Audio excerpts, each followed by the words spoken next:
Lakeville, 10421 female and juvenile male, copy mile. Hello, and welcome to the Lakeville Police Department Snapshot. I'm Police Chief Jeff Long. Today we're going to talk a little bit about opioid and heroin abuse. You've probably heard a lot about this on the news. It's a worldwide epidemic that we have here in America and also locally. So you might ask the question, what is heroin?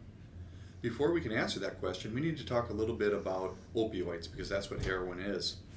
So heroin is actually an opioid derived from the same poppy plant as the Food and Drug Administration's approved opioid pills. It's often used as a recreational drug for its euphoric effects. Something that's interesting about heroin is it's 2 to 4 times more potent than morphine, and it has much faster onset.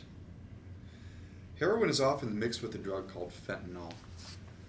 Fentanyl is a powerful synthetic painkiller. It's 50 times more powerful than heroin and 100 times more potent than morphine. Many areas in America are now seeing more fentanyl overdoses than they are heroin. There's a variety of methods of use that can be injected, sniffed, snorted, or smoked. The most common method is to inject the drug. Most users will inject up to 4 times a day. So why are we concerned in Lakeville? The fastest growing users in America are young, white, middle-class people. So who's at most risk to heroin addiction? Well, it's people who are addicted to prescription opioids. People without insurance or enrolled in Medicaid, where they might be cut off, and yet they still have this addiction.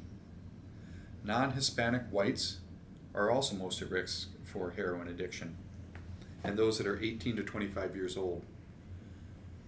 Lakeville fits that profile, and our young people, as well as our general population, also fit that profile. In Lakeville, over the past year, we have had some deaths from heroin and fentanyl. They have ranged from age 19 all the way up to age 51. If you're interested in more information about what you can do and how we can help fight heroin abuse and opioid abuse in Lakeville, there's going to be a forum on March 13th that's going to be held at City Hall at 6:45 in the evening. We will talk with a young man who grew up in Eden Prairie in a fairly affluent household that still became addicted to heroin. We will also hear from County Attorney Jim Backstrom and an addiction specialist. Again, that will be March 13th at 6:45 at City Hall.